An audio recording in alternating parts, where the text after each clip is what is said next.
Hello, I'm Matt Baer, president of the Baer Financial Group. Let's talk fiduciary. Fiduciary has to be the most convoluted way to say someone should act in your best interests above their own. Isn't it something we should be able to assume when working with a financial professional? You go out and create a relationship with someone you believe to be good at their job and can help you meet your financial goals. Is your chance of success all predicated upon the word fiduciary? Let's take a look at the history of the word. Webster's dictionary defines fiduciary as a person in a position of authority who acts on behalf of another, managing money or property while assuming a duty to act in good faith, with loyalty, and in the best interest of that party.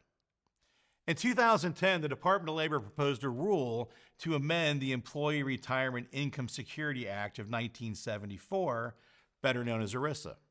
The goal was to define when a person providing investment information or advice becomes a fiduciary. That is, when they're required to act in an investor's best interest. Let that sink in for a minute.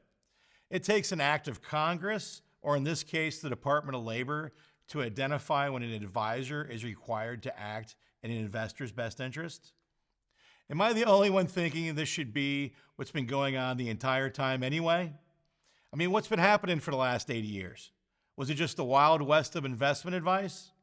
If you watch popular movies about the industry over the 70s, 80s, and 90s, you would think for sure it's the Wild West. What seemed to be a very easy task in defining fiduciary for the Department of Labor has become a very complex, convoluted trail of proposals, judgments, and repeals. Just look at this timeline. We have at least 8 documented changes from 2010 through 2026 where the Department of Labor proposes, adopts, changes, and in the end, withdraws the rule. To summarize, the Department of Labor has spent the last 16 years arguing a point that has finally just taken us back to 1975. All along the way, the industry has spent millions advertising to the masses, "You can trust me because I'm a fiduciary."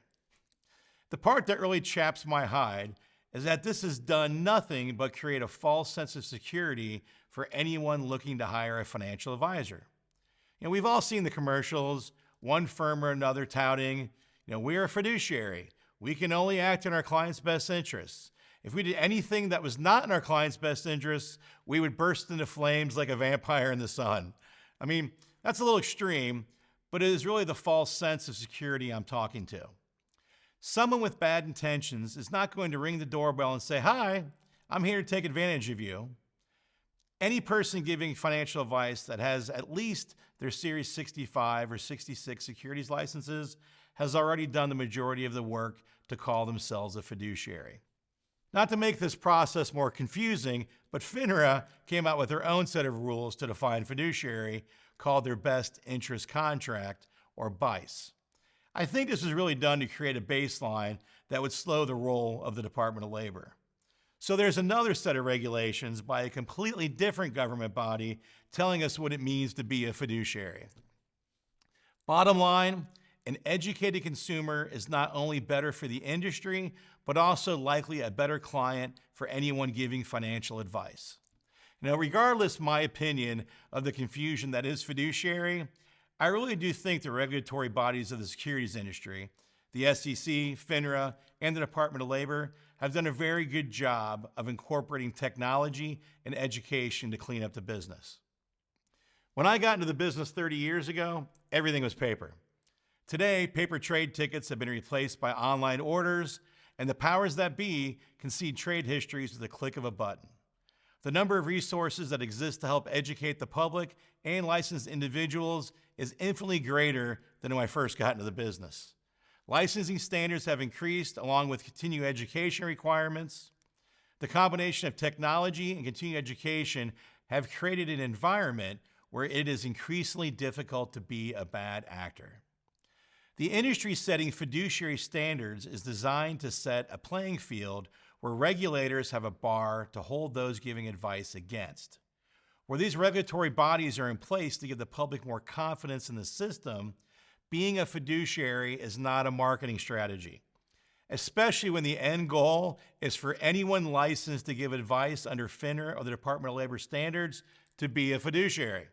Said differently, anyone who holds the appropriate licenses and agrees to adhere to DOL and FINRA standards is a fiduciary. That does not mean they are good people or give good advice or have your best interest at heart. That just means they're supposed to. There are a lot of good people out there giving advice and holding to these standards. They may have different strategies and paths to get you where you need to go, but at their core, they're good people. My advice is to, yes, work with someone who is a fiduciary, but do not get so enamored with the term that you forget to stick to your guns. At the end of the day, you are responsible for you. I make a point in my client relationships to discuss the fact that most of my clients do not understand these issues the way that I do. That is why they've hired me to help get them to the promised land. But I do think any client can understand purpose. The advisor you are working with should take you through a process to clearly understand your goals and timeframes. If you are talking to someone who jumps into recommendations the first day, to me, that's a red flag. If your advisor has a limited number of investment choices or relationships, then they may be working for a company as opposed to working for you. If your advisor has difficulty articulating the strategy behind your holdings, then there may be no strategy at all. If your advisor is more concerned about gathering assets than servicing their clients, you may want to evaluate if your advisor's goals are your goals. As long as I'm making you money, what are you worried about? If this is the theme of your existing relationship, then you might not have a problem now, but I would bet the chances of something negative rearing its head in the future increases substantially. I believe having an advisor that has the heart of a teacher to be key. Even though most clients do not have a deep understanding of how these investments work, every client should have a clear vision as to the plan. This should be your litmus test. Do I feel informed as to the whys of my plan? Is my advisor using multiple tools to mitigate risk and control costs? Is there a plan for ongoing communication and maintenance? Am I being taught why we are doing what we are doing to meet defined objectives? Purpose. Purpose leads to understanding, and understanding leads to transparency. Purpose, understanding, and transparency, these are the tools we give to our clients at the Bayer Financial Group. Tools to empower your decision-making ability that will build the foundation to a long, trusted relationship. Thank you for joining this discussion on Fiduciary. I hope you feel more informed. Please feel free to share this link with friends and family and visit this site to hear more topics that could affect your financial life. The Bayer Financial Group would be honored to be your first, second opinion. Our gift to you is a complimentary consultation. Please visit the website or call the office to schedule some time to chat. Thank you.